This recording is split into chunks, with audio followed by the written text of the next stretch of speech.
구화는 다림의 수술 결과를 둘러싼 긴장감 넘치는 순간으로 시작합니다. 고다당의 상상을 찾아주셔서 감사합니다.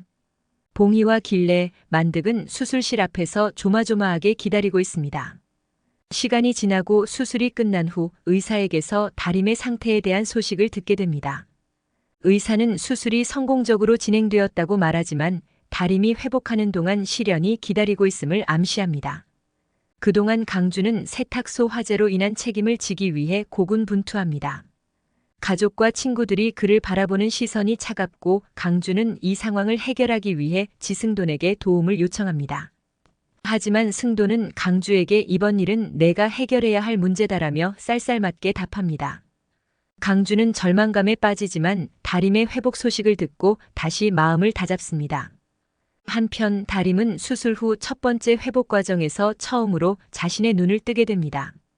그녀는 세상을 다시 볼 수 있다는 기대감에 부풀어 있습니다. 하지만 다림은 자신이 바라던 모습과 현실 사이의 간극을 느끼고 재혼한 어머니의 새로운 삶과 자신의 정체성에 대한 혼란을 겪게 됩니다.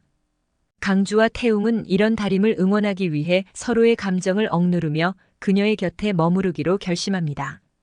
이때 강주는 다림에게 특별한 선물을 준비합니다. 다림이 좋아하는 소품 가게에서 취향에 맞는 아이템을 골라서 주려는 그의 마음이 전해집니다. 그러나 태웅은 이런 강주의 행동에 질투를 느끼며 다림을 자신의 편으로 두기 위해 더욱 애쓰게 됩니다.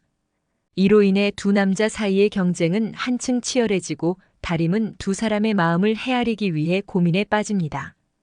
또한 승도는 노엘이의 이메일을 무시하려고 하지만 계속해서 과거의 기억이 그를 괴롭힙니다. 그는 자신의 책임을 느끼며 에리를 만나기로 결심합니다. 승도는 에리에게 다가가 그녀의 상태와 아들에 대한 이야기를 듣고 과거의 잘못을 바로잡으려는 의지를 다집니다. 이로 인해 그가 다림에게 미치는 영향과 가족의 관계가 어떻게 변화할지 궁금증을 자아냅니다.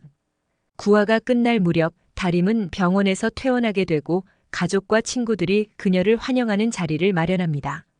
그러나 세탁소 화재 사건의 여파로 강주와 봉희 사이에 긴장감이 흐르면서 다림은 이 두 사람의 관계에 대한 진실을 알게 되고 충격을 받게 됩니다. 다림은 강주와 봉희가 서로를 아끼고 있지만 결국 그 사랑이 자신에게 어떤 의미가 될지를 고민하며 이야기가 끝납니다.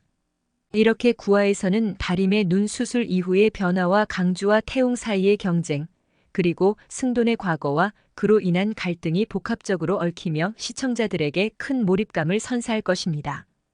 다음 화에서는 이러한 갈등이 어떻게 해소될지, 다림이 어떻게 성장할지에 대한 기대감을 증폭시킬 것입니다. 시청해주셔서 감사드리며 항상 좋은 일만 가득하시기를 바라겠습니다.